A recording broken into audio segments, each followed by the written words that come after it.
कि सुनी सुनी भगवान जन बिहान होख दी कि आज राजा जी के कोरवे में जवान होख दी। आज राजा जी के कोरवे में जवान होख दी। आज हाँ पहला मिलनवा मिलन सजनी के सजनवा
राजा जी को उठावा में राजा जी के उठावा से उठ जात सोनी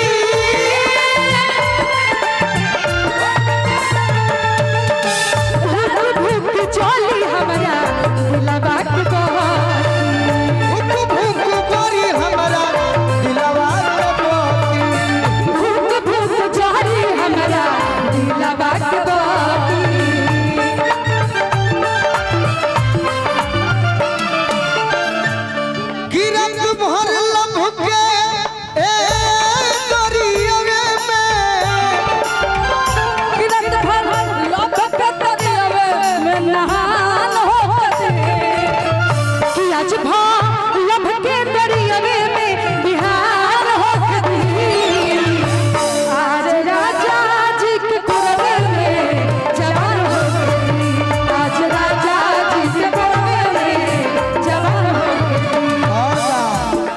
गीत के दोसर बदलल जाई रोगन गनाई पिया कोरा जब उठई है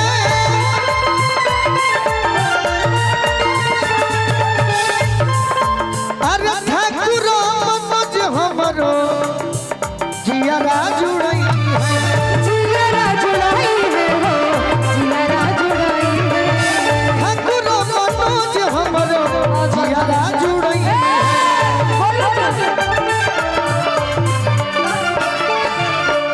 हर दफे तो मुर्गी मना ला रउआ ने रउआ होने जाई भाई हमारा मनीष चंद्रवंशी जी की ओर से मुखिया जी की ओर से मनीष चंद्रवंशी जी की ओर से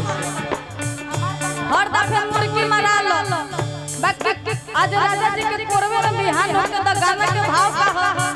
डराई नहीं के एकदम नहीं फिर आवे कहे पक्का रोमन का नाई पिया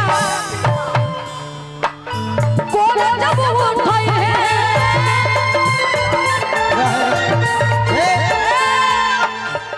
तू लड़की हो हमारा तनी हमारा पा प्रीति करेगी आप पे ना आप पाएंगे पहले तू आओ चल देखिए हाथ बचा के हाँ गोली लगल हाथ हो आज प्रीति जी का हम आज मार ले बाकी सोचा तनी कि धो तो ले बाकी बड़ी बदनामी होई कहा यूट्यूब वाला भाई के तो व्यूअर कड़कड़ा जाई चल सही बिहान कोरा में उठल बड़ी एक जगह कलाकारी हो वो हम ला जाई लेना चल तीनों जन आई है गाओ तो दीदी गाओ ए चलते रहो टिंग टिंग रोमन गनाए पिया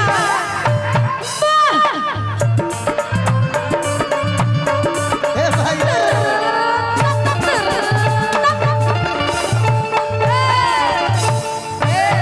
तू आवा ना मजा ना आइल है ना हाउ लइके पकड़ के उठाए वो हालो कभी उठ जाए ई देह पर चढ़े के जानती है तू आओ तो भाई आराम से एकदम आज छोरा पर जाए के बाद देखा भाव दे के समझ लग गया आई तोर बॉय